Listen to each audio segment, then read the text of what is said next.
Vamos entrando.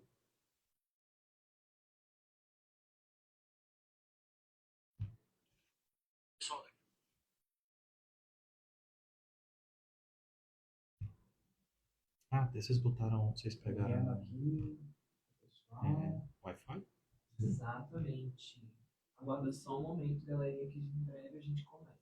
Vai se apresentar daqui a pouco. O pessoal já tá vendo isso aí?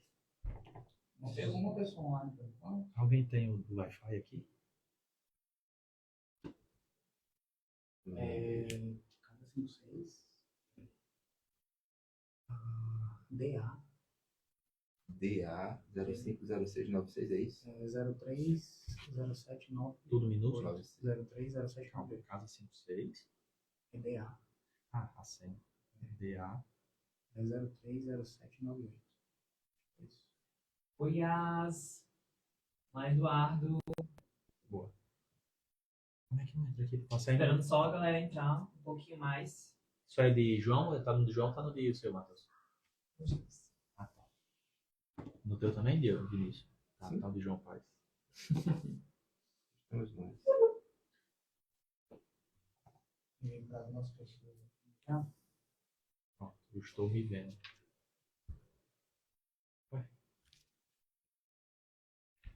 Já vai mandando essa live para os colegas, para aquela sua amiga, Nossa, mas tá com delay que de muito vez em grande. quando chama para jogar no Tigrinho. Normal. Manda aí, porque hoje a gente vai conversar a respeito dessa história. Está valendo a pena, tanto quanto os influenciadores comentam a respeito. Oi, André. Oi, Gabriel. Oi, Guri, velho. Tá aí mandando pra alguém aí. Se conhece alguém que aposta no Tigrinho. Ou até quem já perdeu dinheiro no Tigrinho. Vou na Vitec. Porque tem dessas também, né? Nossa. Muito bem. Gente, enquanto o pessoal vai entrando, por que que a gente não se apresenta? Boa noite, pessoal.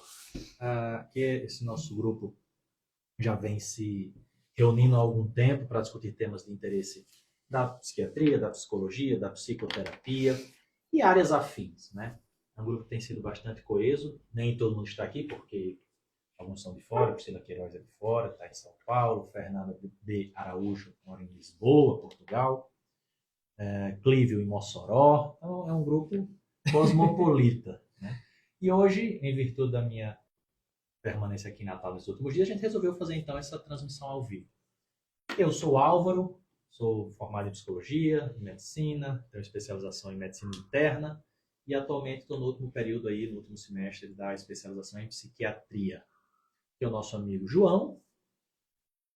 Oi, pessoal. Boa noite, João. Né? Sou psicólogo clínico. Trabalho com terapia cognitivos comportamentais. E no momento, né? A gente faz os atendimentos clínicos aí.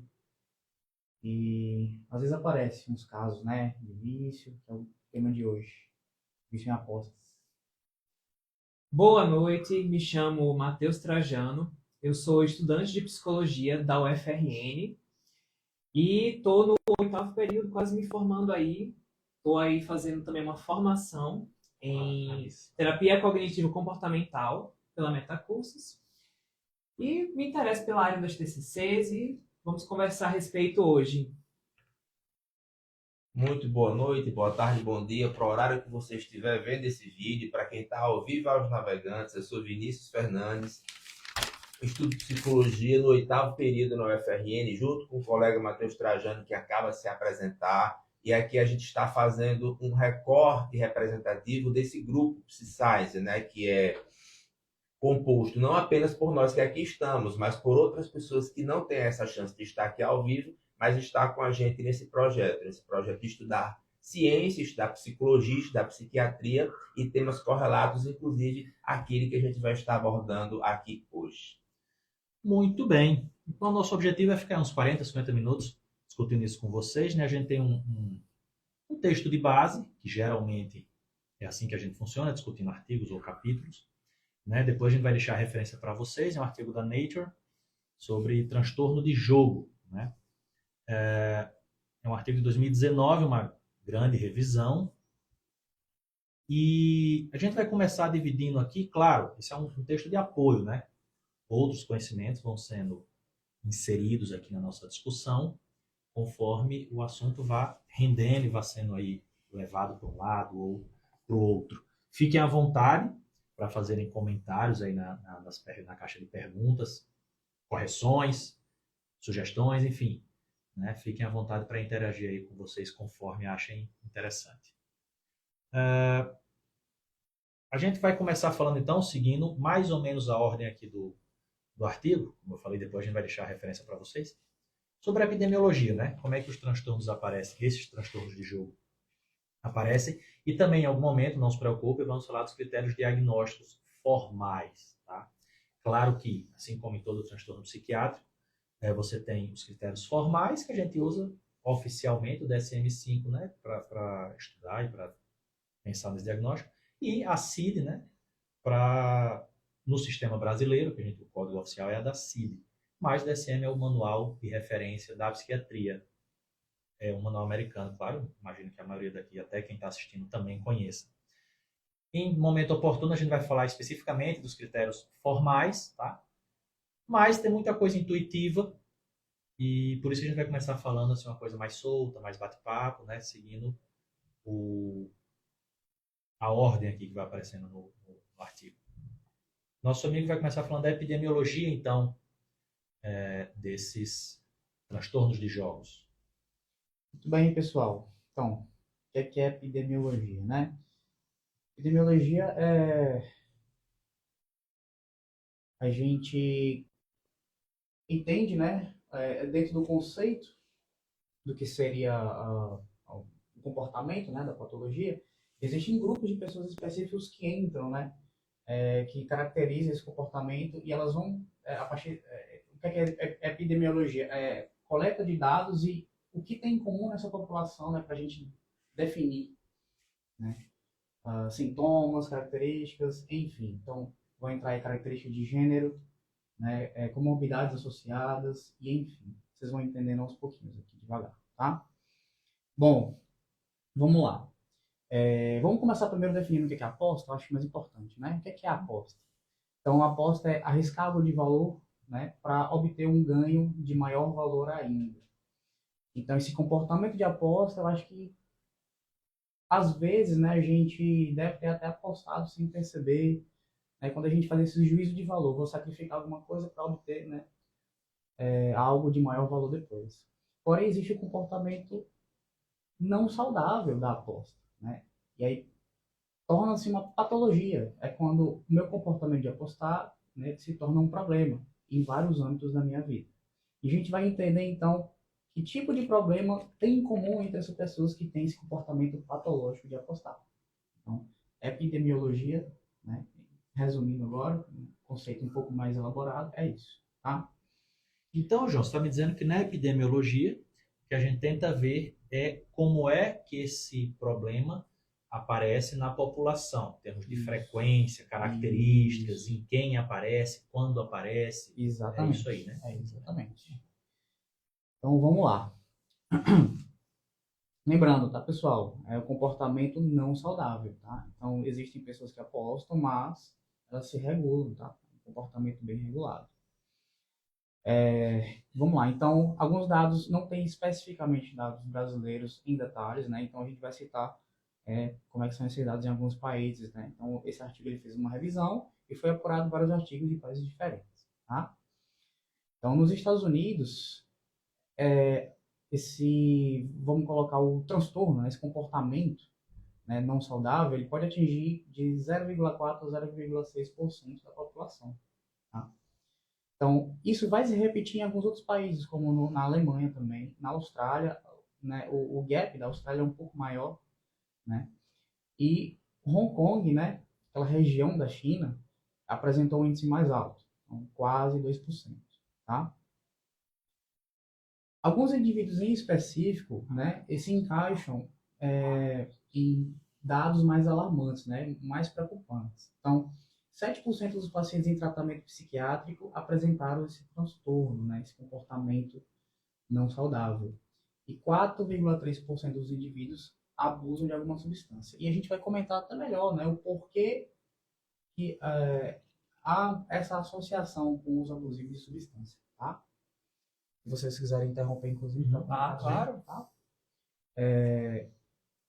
Outros transtornos também, né, comorbidades, por exemplo, transtorno de humor, bipolaridade, né? Por exemplo, pessoas com problemas de impulsividade. Esse sintoma da impulsividade está presente em vários transtornos. Alguns estão relacionados, contribuem, né, para aumentar esse comportamento da aposta. Outros, não. Um exemplo do que não, né, não tem uma relação, né, tão íntima é o transtorno de déficit de atenção, o TDA. Então, apesar de, né, as pessoas considerarem que o TDA ele tem certas impulsividades, esse comportamento da aposta não aparece com tanta frequência.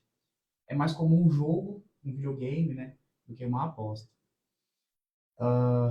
Problemas neurológicos também, né, por exemplo, o Parkinson, né, vem com, um tipo de demência, Álvaro? A gente pode considerar isso? A doença de Parkinson ela não é inicialmente uma demência, ela é um transtorno neuromotor, mas em estágios avançados, sim, ela progride para a demência. Então, foi, né, encontrado, né, uma relação mais íntima entre Parkinson e comportamento de aposta, né, comportamento... Tem um detalhe interessante sobre o Parkinson, que a gente vai falar depois quando chegar em tratamento, que é um tipo de tratamento para Parkinson que pode favorecer o desenvolvimento de transtorno de jogo, ou pelo menos de comportamento de jogo, né? Porque tem a ver com, parece que tem a ver com vias dopaminérgicas, e o Parkinson mexe justamente com essa via, né? E o tratamento por conseguinte. Né? Bom, e aí, né, um dado muito curioso, esse eu achei bem interessante, é que quase 100%, gente, sendo bem específico, 96% dos indivíduos que apresentam essa patologia da aposta, né, apresentam alguma comorbidade. Então, existe um outro transtorno relacionado. Pode ser um transtorno de estresse também, como ansiedade, né. Tem uma psicóloga psicóloga não, perdão, uma contadora, né, especialista em comportamento financeiro que eu adoro, que é a Jéssica Campara. Ela comenta, nos Estados Unidos, 80%, né, do motivo de aparecer ansiedade em homens adultos são problemas financeiros, tá? E 64%, né, das pessoas apresentaram 3 ou mais comorbidades. Ou seja, né, é um pouco alarmante aí, é um pouco problemático. Você vai tratar uma patologia que envolve comportamento de aposta e vai ter que lidar com vários transtornos, né? Um desafio para a galera que vai intervir dentro da saúde mental, É. realmente. Porque nunca vai vir simplesmente o transtorno do jogo sozinho.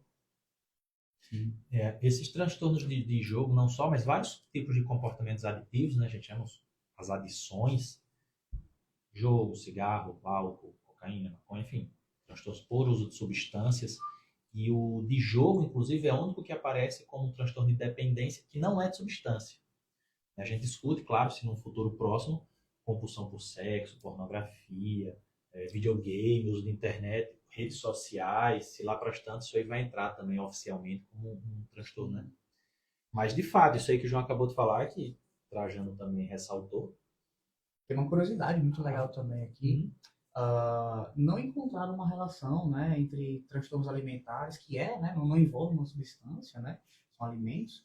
Então, o transtorno alimentar é um comportamento, né, meio compulsivo, né, e não necessariamente essas pessoas também apostam, porém, uma coincidência curiosa, não tem uma relação tão específica, não foi encontrado, mas muita gente que tem essa aposta patológica, esse comportamento de aposta patológico, tem um peso corporal elevado. Então, fica aí, né? Por que será? Muito bem. O que é que a gente tem aí de, eventualmente, de outros fatores, de características das pessoas sociais, sociodemográficos, enfim? Existem fatores não tão específicos quanto esses dados, né, apresentados, mas existem pessoas, uma parcela de população vulneráveis, né, a no futuro, né, abrirem essa porta desse comportamento de aposta e virar um problema, né? Então, quais são, né? Adolescentes, né? Adolescentes, eles têm muito contato, né? Eles se atualizam muito rápido, né? Através das redes sociais, e muitas envolvem, né, também investimento, às vezes, jogos também. Por exemplo, que tipo de jogo? Não sei se vocês já conhecem, já ouviram falar do Call of Duty ou outros jogos que tenham fantasias, né? Fantasias, roupinhas, né, de personagem. E você joga um dinheirinho e vem uma caixinha de loot.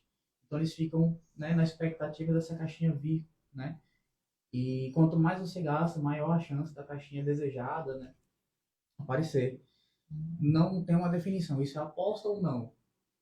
Não está muito claro, mas, né, pode ser um gasto necessário e pode, né, ter uma relação futuramente, né, É uma com das isso. coisas, inclusive, isso aí, a ver se no futuro vai entrar como transtorno de aposta ou não, né? Isso aí é uma coisa bem, né, que vem Ainda se está em discutindo. debate. Inclusive, para falar com relação a essa própria classificação específica de apostas, é curioso notar quando o Álvaro falou, João, a respeito da situação do jogo se colocar numa situação que não está associada à dependência química, porque geralmente no transtorno, quando a gente faz menção e a gente extrai, sobretudo do DSM, e para quem não está familiarizado, o DSM é o Manual Estatístico e Diagnóstico, que é usado para essa classificação dos transtornos mentais, ela tem essa, vamos dizer assim, equiparação, essa aproximação, até porque um dos critérios que se utiliza é o grau de prejuízo e de disfuncionalidade que o transtorno acaba incidindo sobre o indivíduo, né? Como o João está falando dessa epidemiologia da vinculação entre o jogo, o uso do jogo e como o artigo fala, como o Álvaro falou, vamos disponibilizar depois desse grupo, é que quando você tem uma epidemiologia mais incidente em homens, por exemplo, e você vê que o artigo faz referência a uma faixa etária, a um perfil mais vulnerável, existe todo um parâmetro comparativo que evoluiu para esta classificação mais recente, que no momento, estamos falando aqui em 2024, estamos no DSM-5. No entanto, no DSM-4 ele tinha outras características, inclusive associado a comportamentos que estavam vinculados a transgressões, né? Inclusive violações legais, né? Não cheguei a falar a respeito desse aspecto, né? Mas também tenho formação em direito e sou advogado. E quando eu visualizei esse parâmetro, me chamou muito a atenção. Por quê? Porque quando você tem esse cluster, você tem essa capacidade de fazer essa classificação. E para o DSM-6, ninguém sabe o que, é que pode aparecer. E quando o Álvaro me falou, é que me chamou a atenção que futuramente ele pode vir a ser um transtorno em específico, até porque é um evento que ele está em franca expansão, sobretudo pela virtualização da vida e pelo acesso que nós temos muito fácil a, de alguma maneira, estimular e recompensar o nosso cérebro de maneira imediata e instantânea com os jogos. Muito interessante. Essa é uma coisa interessante porque essas coisas que o João acabou de falar, por exemplo, a caixinha de loot, né, as loot boxes dos jogos, são coisas que existem dentro dos jogos. Não é que você aposte ou pague para jogar aquele jogo, não. São coisas que acontecem dentro do jogo, né? Então, assim, isso vai ser considerado lá para as tantas um transtorno, não? A ver, não sabemos. Porém, não me espantaria que viesse a ser um problema, porque o mecanismo comportamental de aprendizagem é praticamente o mesmo. É semelhante. O que é que vai mudar? A intensidade da recompensa. Sim. Aí isso faz diferença, claro, né? Em comportamento aditivo é muito comum a gente falar do high, né? Do inglês, né? Você fuma maconha, deu um high, alguém deu um high. Então, o high depende muito da intensidade do estímulo, ou, se você preferir isso, um skinneriano, do estímulo consequente ao comportamento dentro da equação contingencial, né? Então, depende da intensidade dessa recompensa, né? O valor que vai ter para o sujeito.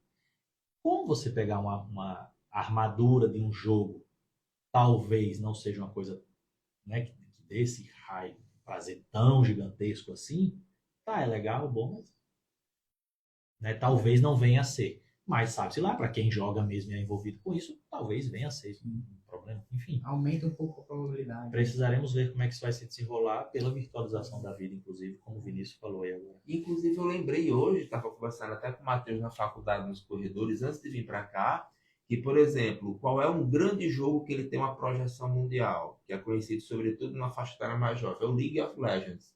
Porque você tem aquela recompensa e você ainda tem um comportamento de grupo, porque você precisa de uma socialização para atingir aquela recompensa. No entanto, quando a gente fala em vício em jogo, tanto é a gratificação instantânea do próprio jogo, que pode se tornar um comportamento aditivo, ou seja, que gera vício, como também pode, e o artigo faz referência a isso, sim, o contexto dos Estados Unidos, ele faz referência a pessoas que têm essa dependência com, por exemplo, jogo na Bolsa de Valores. Ainda que seja para uma recompensa, uma gratificação financeira real, a pessoa pode ficar numa condição de dependência análoga a essa situação que a gente está trazendo. Essa é uma outra questão que também já vem sendo debatida. Interessante o Vinícius trazer isso, porque, de novo, falando aqui de mecanismo, tá? O quanto que impacta, o quanto que é importante para cada um, é outra história. Mas a gente olhar cruamente assim, para o mecanismo, aquela história do day trade, né? Exato, sim. Coloca o sujeito... Então discute se não pode gerar uma certa dependência, né? Ou compulsão, enfim, semelhante a um jogo de aposta, um jogo de azar, como se diz no popular, roleta, cassino, baralho, etc. Sim. E é Porque diferente o mecanismo é o mesmo, Sim. comportamentalmente falando. O impacto disso no sujeito, aí tudo bem, a gente pode discutir, como a história do loot box e tal, mas o mecanismo é bastante semelhante. É igual. E por mais que exista um argumento assim, o day trade é uma coisa e comprar ações é outro, ainda tem esse risco. É como o Álvaro está comentando. Tem, né? O que você muda aí é outro aspecto da aprendizagem, que é o tempo. O quão contingente aquela consequência é ao comportamento. Via de regra, teoricamente, assim, genericamente falando, quanto mais próxima do comportamento vem aquela recompensa, maior o poder sobre o comportamento. Sim. Então, Maior probabilidade dele aparecer de novo. Exatamente. Maior probabilidade de você fazer uma associação e aprender daquilo ali, né? Uma ação você compra hoje tem resultados, pro bem ou pro mal, semanas, meses, anos. Um jogo de futebol, e isso essas casas de apostas virtuais fizeram agora foi o seguinte. Você joga ali, vai ter um jogo amanhã. Ok. Aí você já faz suas previsões, faz seus jogos e tal. O resultado só vinha no final do jogo. E o que foi que o pessoal fez agora? Eles têm esquemas de aposta e de previsibilidade que acontecem durante o jogo. Ou seja, isso aproxima a recompensa do comportamento. Você não precisa mais esperar 3 horas, 2 horas, 1h30 até o jogo acabar. Não, a coisa vai acontecendo e você vai ganhando. Ou perdendo, né? Fulaninho vai levar um cartão amarelo. Tá. Yuri Alberto vai perder um gol. Pronto, essa aí é quase certo que vai acontecer. Você fica milionário, né? Então, se quem quiser já... né? Eu falo assim com revolta, que eu sou corintiano, né? Mas enfim. Então, assim, conforme já vai acontecendo, você já vai recebendo a recompensa. Então, foi um mecanismo que o pessoal achou de, né, reforçar ainda mais esse mecanismo. E isso, imagino que provavelmente faria com que o grau de dependência, por assim dizer, para esse comportamento em si, torne-se ainda maior, né? Mais poderoso. Afinal de contas, e inclusive algo que supostamente atrapalharia no tratamento. Há quem diga que de novo, teoricamente, né? Há quem diga, experimentalmente falando, que essa aprendizagem, esse tipo de aprendizagem que envolve o jogo, que é essa aprendizagem que você não sabe quando vai ganhar, é a mais poderosa, é a mais difícil de você, aspas, desaprender ou reaprender outra coisa. Né? É o intermitente. É o reforço intermitente. Porque você fica, raciocine comigo. Você faz uma coisa, você joga hoje, ganha hoje. Joga hoje, ganha amanhã. Joga amanhã, ganha amanhã. Se você sempre ganha e sempre joga, quando você começa a perder, ora, depois de 3, 4, 5, 6 vezes que você perdeu, você já entendeu, não vou ganhar mais, vou parar de jogar. Exemplo, claro que não é só isso, não é só essa compreensão, uma das coisas. Agora, se você joga uma vez, ganha, 2 vezes ganha, 3 vezes ganha, 4 vezes, aí perde. Aí joga mais 1, 2, ganha. Aí joga 3, 4, 5, ganha. Aí joga 1, 2, ganha. Aí joga 8, perdendo, puxa, aí ganha. O que é que você está aprendendo? Que para você ganhar, tem que jogar mais. Tem que jogar mais. Essa é a crueldade do negócio. Claro, a gente está falando aqui de crueldade em quem realmente começa a ter problema. Sim. Jogar em si, o problema, a gente joga vários jogos, Sim. Né, dos mais inocentes aos mais que demandam mais investimento. A gente está falando aqui de dependência. A dependência é o jogo. E aproveitando, Álvaro, que um pouco antes você fez referência a ser Skinneriano, que vem de Skinner, que é o o maior nome da psicologia comportamental, né, que é uma das áreas da psicologia, aí você vai falar sobre reforço intermitente. Aproveita e fala para mim o conceito de reforço intermitente. O reforçamento intermitente é esse reforço que aparece numa taxa de emissão de comportamento ou num tempo que não é fixo. Tá? Você pode ter um reforçamento fixo, que a gente chama de razão fixa, 1 para 1, 2 para 1, 3 para 1, 4 para 1. A cada, exemplo, 3 vezes que você joga, você ganha. Isso é fixo. Cada 3. Isso é um reforçamento de razão fixa. Portanto, não é 1 para 1. 1 para 1 seria jogou, ganhou, jogou, ganhou, jogou, ganhou. Não, é intermitente. Está lá sempre. Né? Você pode ter o de intervalo fixo. A cada meia hora, você jogar, você ganha alguma coisa. Intervalo fixo. Né? Você pode ter o de razão variável. Aí esse aqui é o brabo. Que é o do jogo. Razão variável. O sujeito não sabe quantas vezes ele vai precisar jogar para ganhar. Nem quanto ele vai ganhar, quando ganhar. Aí é outra história também. Pois é. O que só torna o comportamento mais difícil, né, de se desfazer. Pois é, porque essa imprevisibilidade, o que é que isso gera? Esperança.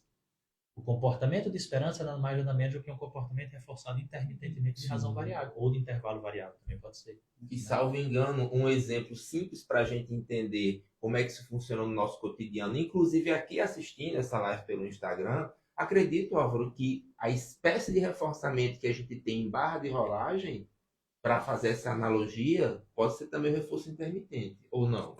Você ter aquele acesso numa rede social para esperar um conteúdo que pode Você não tem a menor dúvida. O esquema de uso da rede social é um esquema de reforçamento intermitente. Você abre a tela 1000 vezes no dia e encontra alguma coisa legal, interessante, você gosta, sei lá, 20 vezes, 30 vezes.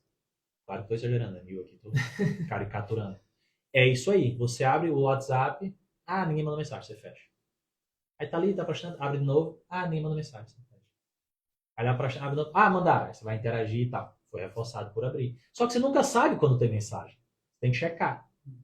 E essa imprevisibilidade aplicada ao jogo é o que gera essa ânsia de ser recompensado, gratificado, para que a gente possa continuar fazendo esse investimento. Sabe um negócio O interessante? pessoal que está assistindo aí, eu acho alguns celulares têm uma média de tempo semanal, né, de tempo em rede social.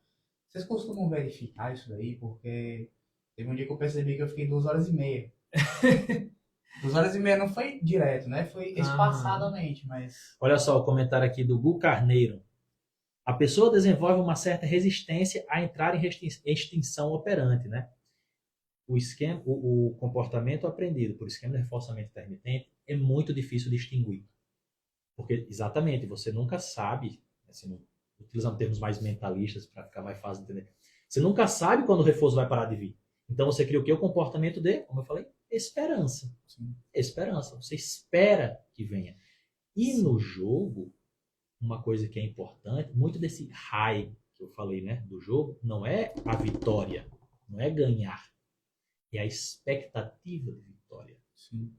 O prazer, a adrenalina de, meu Deus, vou ganhar, não vou ganhar agora e agora. Isso causa muito estímulo para o sujeito. E isso é levado em conta por todos esses desenvolvedores das plataformas de jogo online. Certamente. Você pega aquele jogo de cassino, né, aquela maquininha que você faz, o jackpot, aquele girinho que vai diminuindo a velocidade, que você vai... O coração vendo, já vai, ó... Poderia tranquilamente parar de vez. Ou você podia só apertar um botão e aparecer números aleatórios, você saber se ganhou ou não. Mas aí você perde toda essa expectativa. A experiência. A experiência, exatamente. Então nada é por acaso, meus amigos. Vamos finalizar essa parte aí da epidemiologia rapidinho, João, para a gente seguir adiante? Então, só para fechar, então. Pessoas negras, tá, têm maior probabilidade. Pessoas de baixo nível educacional. Faz muito sentido, inclusive, pessoas sem educação financeira, né? Como é que ela se planejaria? Pessoas com experiências traumáticas, vida difícil, coisas parecidas, tá? Diagnóstico psicopatológico, como eu comentei, né? Tem muita comorbidade. E crianças, né? Caso comecem a apresentar um interesse por isso, né? Então, famílias com pouca supervisão parental, pouco controle também financeiro, podem, né, aumentar a probabilidade disso aparecer no futuro. Mulheres também, né? Existe uma estimativa, tá? Não é um dado tão concreto assim, mas um apanhado. A cada 2 indivíduos, né? 2 por 1, né? 2 homens e uma mulher, tá? Que tipo de jogo, né? São mais interessantes para mulheres, por exemplo, né? Jogos que não tem estratégia, né? Aquela coisa da sorte, tipo, né? Alavanca, qual é o nome? Jackpot, né? Ou então aquelas maquininhas de você pegar o ursinho, por exemplo, e para elas é um reforçador negativo. Como assim? Reforçador positivo, eu ganho dinheiro, né? Ou um reforçador secundário, o dinheiro me faz, né? Adquirir alguma coisa.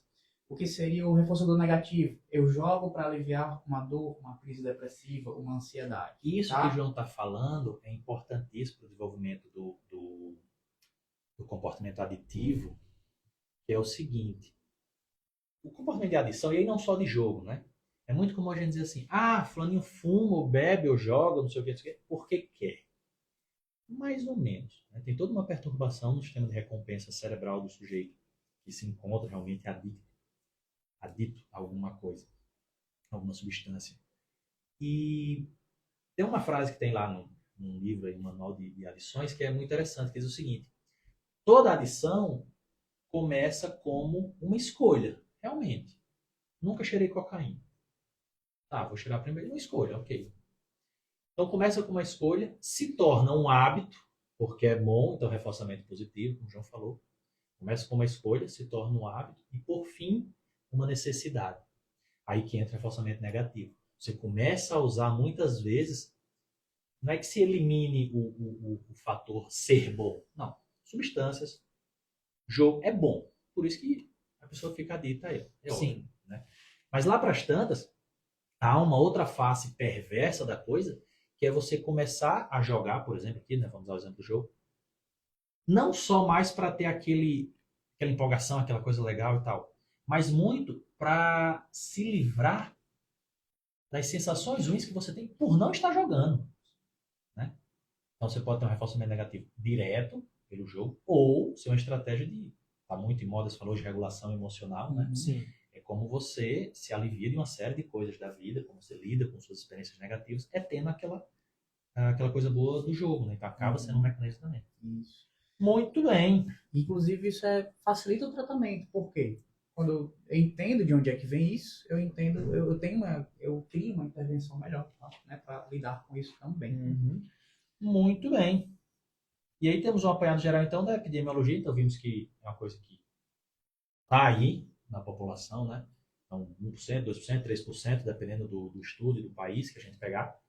Isso é muito? Olha, tem um professor meu da faculdade que costumava dizer o seguinte: tudo que a gente mede em porcento é muito. Se fosse pouco, era parte por milhão, era 1 por Sim. 1000, por 100 mil. Por cento é muito.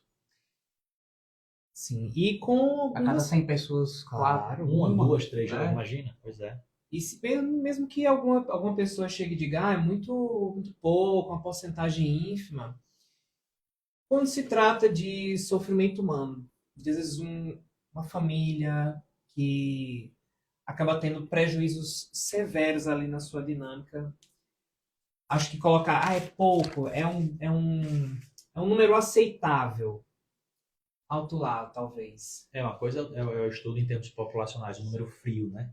Outra coisa é ser, na realidade, a gente vê, né? Exato. E o jogo tem uma face meio perversa, em particular. O jogo, claro, patológico, né? O transtorno de jogo. Tem uma face muito perversa que, muitas vezes, ele não dá sinais. A pessoa está lá com um sério problema de jogo, mas está indo trabalhar, está indo para a escola, está indo para a faculdade, tá ok. Só que a dívida, por exemplo, que está sendo feita, ninguém vê. Não aparece no corpo do sujeito, por exemplo. Sim. Diferentemente de quem cheirou cocaína. Você vê, né? Tem alterações comportamentais até fisiológicas. Você pode ter, por exemplo, doença renal aguda, o sujeito vai para hemodiálise por intoxicação por cocaína. Então aparece, às vezes, muito mais facilmente aos olhos de terceiros, né? Sim. O jogo é meio que o contrário. O sujeito sente a pancada muito mais rapidamente. Experimenta você pegar seu patrimônio e jogar em 3 meses. Se a pessoa tem um problema muito grave, ela perde tudo em 3 meses. Claramente. Para você ter prejuízo com cigarro, vão-se décadas. Fumando muito por dia. Para você ter problema com álcool, vão-se anos também, às vezes. Claro, tem o problema do uso abusivo com prejuízo, é uma coisa. Mas em termos de adição, demora muito mais para você ter prejuízos mais severos, muitas vezes, né? O jogo não, ele tem essa face perversa que você pode, dependendo da gravidade, da intensidade da coisa, perder o seu patrimônio numa noite. E o ponto jogo de cego, poker, né? Sim, o ponto cego desse jogo, enquanto patológico, enquanto uma situação que causa, segundo os critérios diagnósticos, um sério prejuízo a esse indivíduo, Álvaro, é a possibilidade da crença ser gerada, que através do próprio jogo ele pode reverter essa situação. Essa é uma crença, tem inclusive nesse trabalho que ele tem um quadrinho com esses termos, né? Sim. Que é o comportamento pela busca da perda. Sim. Você perdeu, não, mas no próximo eu vou reverter isso aí. Não, mas no próximo eu vou reverter. Até que acontece uma tragédia, que eu vou fazer aqui um contrassenso, até que acontece uma tragédia, você ganha. Aí perturba toda a prova que você tinha que você não ia ganhar. Porque a pessoa imediatamente pensa, tá vendo? Eu tenho que continuar mesmo. Isso. Já vou pegar um prêmio maior ainda. Aí que entra as distorções cognitivas, que tem muito, não é o cafacete, mas é uma parte importante, inclusive, do tratamento, e que mantém a esperança. Isso é justamente o reforçamento intermitente. Uma hora vem. Uma hora vem. Aí Esse que é o veneno. É o grande perigo. E já puxando um pouco disso, acho que vale a pena a gente colocar nesse momento a questão dos critérios diagnósticos. Já que a gente está falando de como é que é a expressão comportamental que essas pessoas têm no seu dia a dia. O que eu gostaria de trazer são os critérios a partir do mencionado DSM, o Manual de Diagnóstico de Transtornos Mentais, o qual pontua alguns comportamentos, transtornos que eu gostaria de citar aqui. Pegando aqui minha colinha para não esquecer de nenhum. A gente está falando, então, de um comportamento que é persistente e recorrente. Ou seja, um jogo, para ele ser patológico, ele não acontece assim, a pessoa posta ali um diazinho, uma vez na semana, uma vez no ano. Não, é algo que está ali de forma recorrente, inclusive apesar das perdas financeiras que essa pessoa está tendo. E é claro, precisa necessariamente, como qualquer transtorno mental, causar sofrimento clinicamente significativo. Ou seja, a pessoa está ali perdendo, mas ela também está sofrendo. Por mais que muitas vezes ela, de fato, não consiga parar de jogar.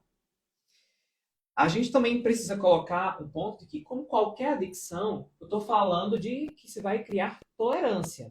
Ou seja, tal qual uma pessoa que começa usando uma determinada quantidade de uma droga, com o tempo de uso, acaba precisando usar mais para obter o mesmo efeito, dentro do jogo, é bem similar. A pessoa com o tempo começa ali, então eu apostei R$50, 100, só para olhar aqui como é que o pessoal do trabalho está comentando. Não, eu continuo apostando um pouco. Quando você vai progredindo, aquela quantidade pequena de dinheiro começa a não fazer mais tanto sentido. E você acaba apostando mais. Eu também falo a respeito de abstinência. Que seria o quê? Essa pessoa se sentir irritada, chateada, angustiada, por justamente não estar jogando. Se você colocar ali para a pessoa não jogar mais, ela vai ter todo esse aporte de irritabilidade. Eu falo também a respeito de um sentimento de culpa. Em especial por quê? Porque essa pessoa, segundo os critérios diagnósticos, coloca que já tentou uma vez, duas, três, ela tenta sair daquilo, mas não consegue.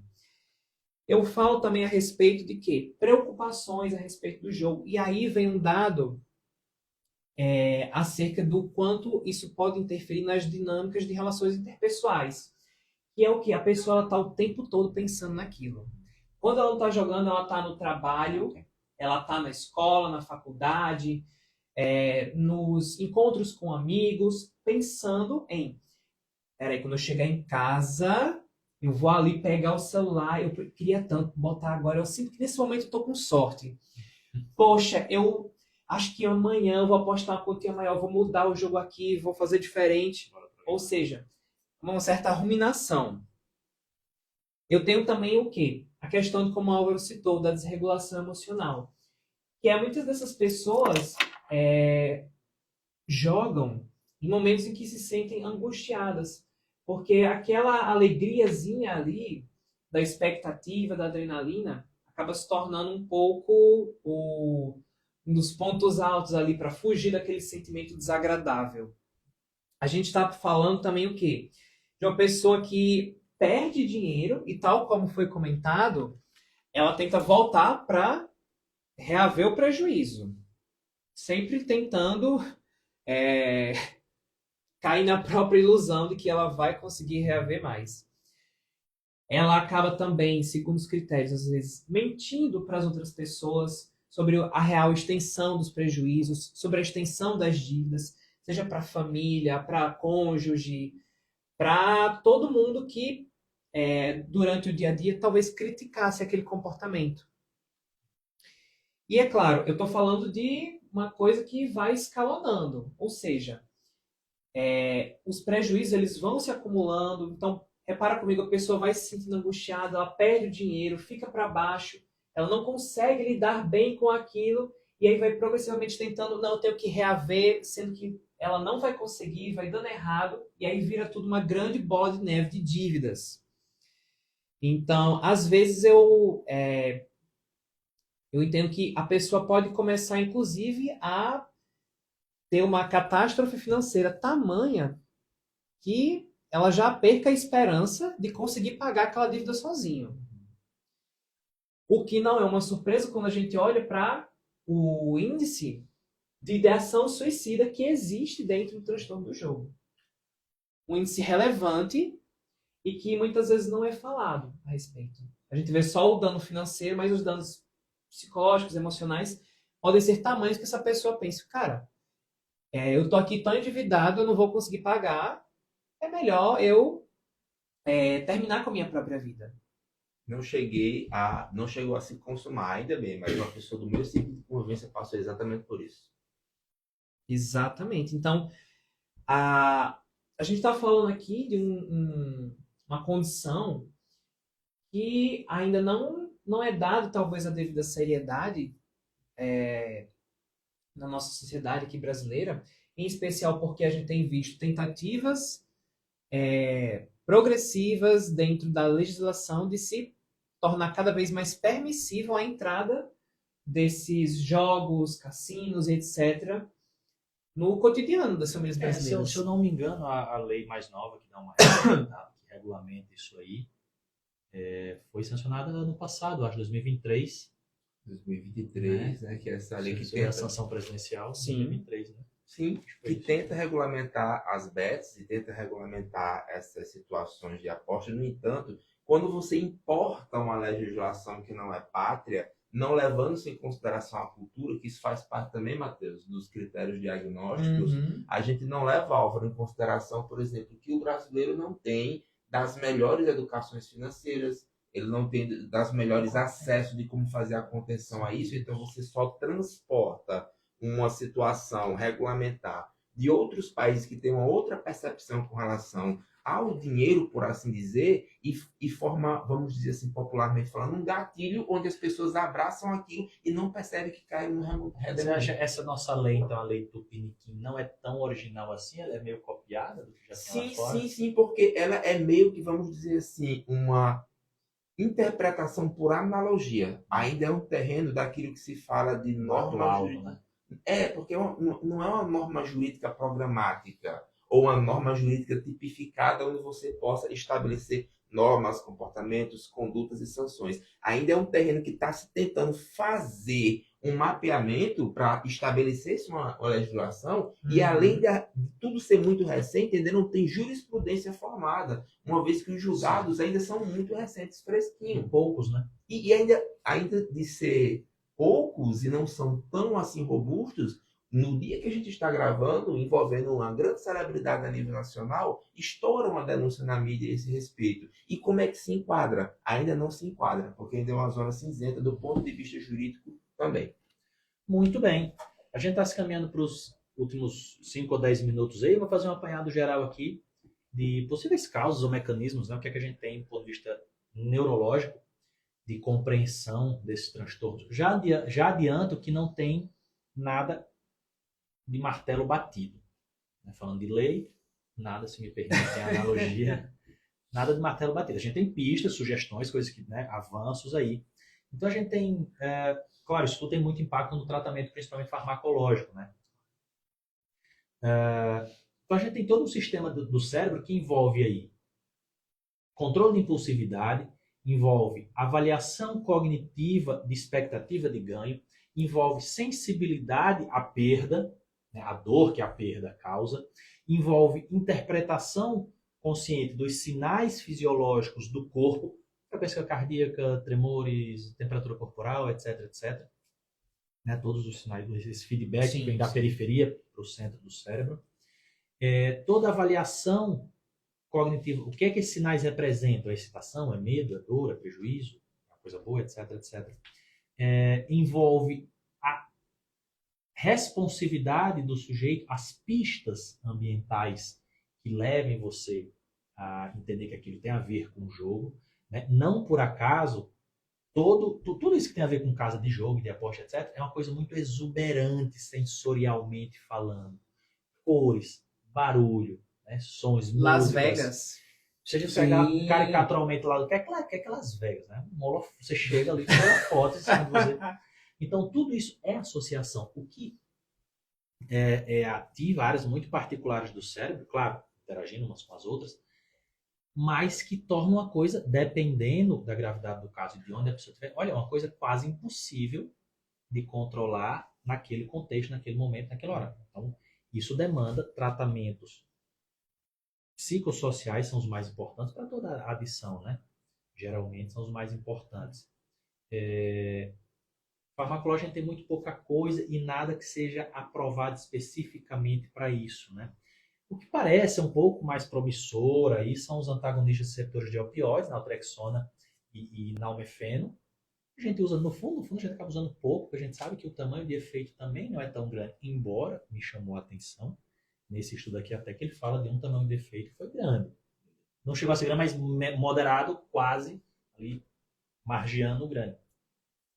Mas assim, muita coisa que já se testou, fluvoxamina, olanzapina, paroxetina, sertralina, aloperidol, bupropiona, os efeitos são pífios. E teve um dos estudos até, que é citado aqui, que a aloperidol teria até piorado, talvez, em algumas medidas lá, isso aí. Tem uma coisa que é promissora, N-acetilcisteína, parece uma coisa na via de glutamato, que eu costumo brincar, dizer que a N-acetilcisteína deve ter sido a molécula mais cara do mundo de sintetizar. Eu brinco, tá? Não sei se foi. Porque tudo que é estudo, eles botam N-acetilcisteína para ver se serve. O que a gente tem consolidado da N-acetilcisteína é para antídoto de intoxicação por paracetamol. Ou seja, pelo visto, aí, os tratamentos mais eficazes são combater as dissonâncias, né, cognitivas. Toda essa parte psicossocial, né? Que ainda assim os resultados são os melhores que a gente tem, mas a gente ainda tem muito a melhorar. Acho que Trajano ia fazer alguns comentários a esse respeito junto com o João. Sim, sim. Conforme Álvaro comentou, dentre os tratamentos empiricamente sustentados que nós temos disponíveis de parte da psicoterapia, a gente vai ter um grau de evidência um pouco melhor para as terapias cognitivo-comportamentais, a TCC. Acaba que muito do que a gente vai fazer com esse paciente, com esse indivíduo que está com essas dificuldades de controle em relação ao jogo, vai ser, como tu comentou, João, ajudar essa pessoa a conhecer melhor o próprio comportamento dela, que muitas vezes ela não está tão consciente assim do quão problemático tem sido esse funcionamento, e ajudar ela a perceber e flexibilizar alguns pensamentos, combater algumas distorções cognitivas. Você comentou uma delas que seria a de a pessoa sempre querer pensar que o próximo está vindo. Não foi? Sim. O próximo está vindo, e aí essa pessoa acaba permanecendo ali naquele loop de um comportamento extremamente problemático. Já perdi tanto, né? O próximo tem o ganhar. Não, vai vir. Que essa é a clássica, pelo amor de Deus. Essa é a clássica distorção falácia do jogador, né?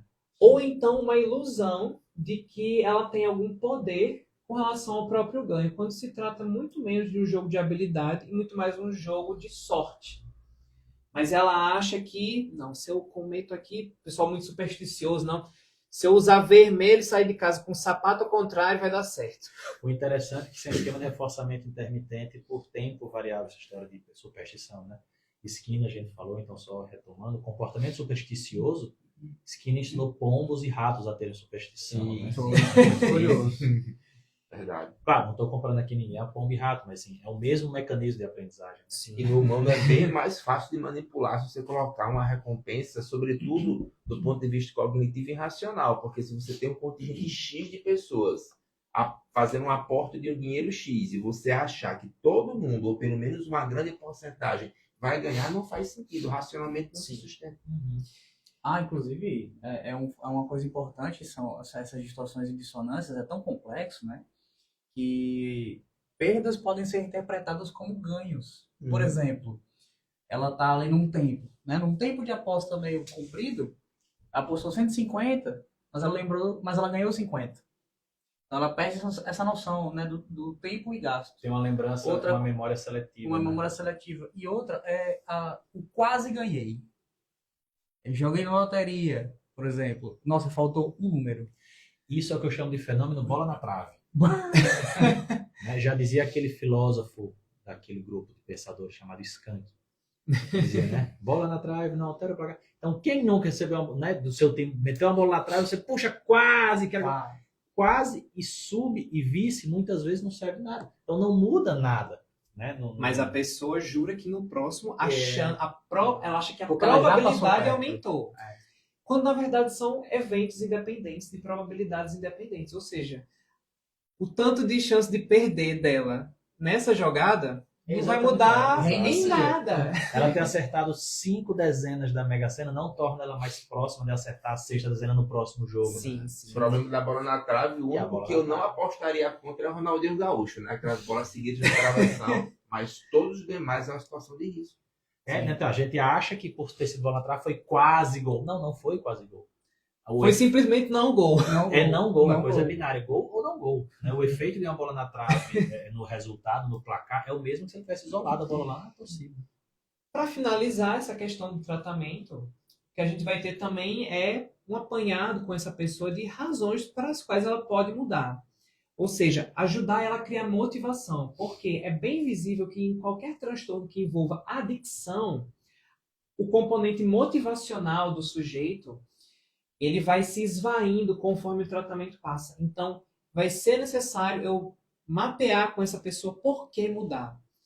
Que perdas eu tenho tido, que ganhos eu posso obter. E para finalizar, a parte comportamental da TCC, muito relacionada ao manejo de contingências. Que é basicamente o quê? Alterar o seu ambiente para que a probabilidade de você exibir esse comportamento de apostar seja reduzida. Ou seja, vou dar aqui um exemplo em questão de talvez um âmbito mais macro, como a questão da legislação. Você ter um país que proíba vai dificultar mais essa pessoa de apostar. Ao passo que quando eu tenho hoje um celular, eu trago o cassino para o meu bolso. E aí se torna bem mais complicado o tratamento com a pessoa. E o celular tem traz um agravante nesse caso, que é a possibilidade de você jogar sozinho. Você não precisa se unir a uma turma de 5, 6, 7, 10 jogadores. Sim. Não, você joga só. Que é uma coisa que tem acontecido muito nos adolescentes, né? Que é aquela coisa de você poder fazer solitariamente. Pessoal, a gente está se encaminhando aqui para o final do nosso tempo. Dá tempo de responder uma dúvida, pelo menos? Alguém colocou alguma? O nosso amigo Gu Carneiro comentou mais uma vez, né? Eu tenho a hipótese de que pessoas que costumam identificar padrões em números e se engajarem em comportamento supersticioso ficam vulneráveis a essas apostas. Pois é, eu diria assim, as pessoas que acham que identificaram padrões em números, né? Porque o padrão é não ter padrão. Se tivesse, alguém já teria descoberto, tanto gente da matemática que se dedica até isso aí. Muito bem. Muito bem, pessoal. A gente está se caminhando, já fechando a nossa hora, que acho que é o que o Instagram nos permite. Então, fazendo um belo resumão. Esse é um problema de jogo que vem chamando a atenção cada vez mais, principalmente pelos jogos virtuais, que se disseminaram bastante. De novo, não estamos elegendo nenhum, né, fazendo nada condenatório aqui, não estou dizendo que o jogo é bom, o jogo é ruim. Sim. Assim como beber é bom ou ruim, não sei, mas pode vir a ser realmente uma patologia, um transtorno que causa muito sofrimento e muito prejuízo para o sujeito. Todo mundo que joga vai ter esse prejuízo? Óbvio que não. Assim como nem todo mundo que bebe vai ter, assim como nem todo mundo que fuma vai ter câncer de pulmão, etc, etc. Mas é uma coisa que a gente tem que estar atento, porque aumenta a probabilidade. Né? Claro, para você ter prejuízo com o jogo, você precisa jogar. Óbvio. Né? É aquilo, se a pessoa está engajando nesse comportamento, é interessante que ela faça essa decisão informada, sabendo que ela pode sim ter algum prejuízo a respeito. Pois é. E as casas de jogos e de apostas têm mecanismos que não é de hoje também, de verdade seja dita, né? Cassinos, tal, falando aqui de Las Vegas, né? Que aumentam a probabilidade de você jogar. Então, eles estão tentando fazer. Como um bom vendedor quer aumentar a probabilidade de você comprar o seu produto, uma casa de jogo quer aumentar a probabilidade de você se engajar repetidamente em jogo. Né? As luzes, a música, a bebida lá Tudo, dentro, né? as pessoas. Né? Então, o tratamento... Então, assim, o que é que a gente teve aqui, né? Discutiu rapidamente. Então, tem uma porcentagem razoável de pessoas aí em alguns países, dependendo de meio a 3%, 4%, né? Sabemos que existe toda uma rede neural intrincada que envolve uma série de funções cognitivas aí que levam a gente a querer jogar, a se manter jogando, a interpretar sinais do corpo como sendo sinais de que eu devo jogar, né? A avaliar os prejuízos como pequenos, ou não me lembrar dos prejuízos, fazer uma coisa mais seletiva. Temos essas falácias que a gente falou, que é a falácia do jogador, que a próxima eu ganho, já perdi 10, na 11ª eu tenho que ganhar. Exato. Foi quase, agora eu tenho, né, o fenômeno bola na trave que eu falei. Já perdi muito, agora eu tenho que buscar para recuperar. São coisas que ele mantém engajados, né? Do ponto de tratamento, o Trajano comentou junto com o João, as intervenções psicossociais, existem os jogadores anônimos, assim como alcoólicos anônimos e narcóticos anônimos. Existem aqueles disques saúde também. Tem linhas, né, que você pode ligar para ver isso aí. Não sei se no Brasil a gente tem muito isso para jogo em particular. A gente tem muito, por exemplo, o suicídio, né, Centro de Valorização da Vida. E remédio, muito pouca coisa que a gente tem disponível, tá? A gente tem, claro, para as comorbidades. O sujeito está deprimido, aí sim trata melhor a depressão. Associação com transtorno bipolar, vai tratar o bipolar. Esquizofrênicos podem se engajar muito mais em jogo do que outras pessoas. Falou da demência de Parkinson, ou da doença de Parkinson, com demência ou não. Quando você vai tratar, porque você tem que aumentar a dopamina do Parkinson, né, do paciente com Parkinson, um problema de falta de dopamina. Então, quando você aumenta a dopamina, muitos começam a ter esse problema de jogo. Não só de jogo, como de impulsividade. Uma coisa mais hedonista. Não só Parkinson, né? Tem um remédio que a gente pode usar para potencializar o tratamento antidepressivo, que ele mexe muito diretamente com o aumento de dopamina e a pessoa pode, não é todo mundo, claro, mas a gente há de ficar atento porque é possível que a pessoa se engaje em comportamentos mais hedonísticos, prazerosos, atividade sexual, jogo, né? Uso de drogas, né? De outras substâncias, etc. Né? E o que é importante nesse tratamento todo? Uma mudança importante em estilo de vida. É o mais difícil. Tudo que você vai tratar de adição, os tratamentos psicossociais são a base. Porque digamos assim, um problema de estilo de vida. Então não adianta só lhe dar um remédio. Isso não vai reestruturar a sua vida. Eu lhe dar um remédio para, digamos que existisse, vai para jogo, transtorno de jogo, não vai fazer com que você não tenha vontade de jogar ao passar na frente do cassino, ou ir para Las Vegas passeando. Se você sabe que você tem esse problema, se você está engajado no tratamento, você não vai viajar para Las Vegas. É proibido. Faz parte do tratamento. Esse tipo de coisa. Você não vai chegar na casa de praia lá, no veraneio ali em Búzios, com seus tios, suas tias, e jogar baralho a noite inteira, porque você tem um problema. Você não vai. Então é interessante que você não faça isso. Então é importante, fundamental, toda uma reorganização, inclusive ambiental. Isso é válido para adições a qualquer substância e também a jogo. Né? E tentar entender que algumas pessoas vão te ajudar nesse processo também. Você não está sozinho, né, João? Não é sozinho. E além dos profissionais de saúde, né? Por dar um exemplo, não consigo me controlar financeiramente. Tudo bem, mas seu namorado, sua esposa consegue? Isso é muito importante, né? Então, transferir um pouco, né? Engajar a família é fundamental. A gente não consegue nada sozinho. Isso é uma verdade verdadeira. Então, se você tem ou conhece alguém que já está tendo prejuízos com o jogo, está sofrendo, está percebendo uma dificuldade, tente ajudar essa pessoa e, se possível, a ajudá-la a se engajar num tratamento, porque não é fácil, não é simples, não é simplesmente porque a pessoa quer, é falta de vergonha, é falta de caráter, etc. É uma luta interna muito grande. Tá? O cérebro da pessoa funciona realmente diferentemente. É curioso que tal qual há no transtorno por uso de substâncias, toda adicção, eu diria, talvez, tem esse componente de o senso comum achar que é falta de força de vontade puramente. Na psiquiatria, né? Transtornos psicológicos de forma geral, né? Eu diria. A gente ainda tem muito isso, mas acho que se aprofunda muito mais no uso de substâncias porque a pessoa que está de fora nota que você está tendo ali um prejuízo, mas você fala para ela, eu estou tendo sim esse comportamento, mas eu não consigo sair. Se fosse fácil, Quando eu vi, eu tô lá. se fosse fácil assim, aqueles anúncios nas carteiras de cigarro, que causa câncer, tem aquelas imagens horrorosas. Exato. Né? As pessoas muito doentes. Ah, bom, todo mundo já teria parado de fumar, né? E fica mais difícil Sim. na medida em que a pessoa fica com o peso do estigma social, porque ela fica, João, com constrangimento de se expor e de pedir ajuda, porque ela sabe que vai ser julgada. Até porque se ela usa isso como regulação emocional, né? Isso pode até aumentar a chance dela vir a se engajar naquele comportamento problemático. Porque querendo ajudar, você foi lá, criticou de uma forma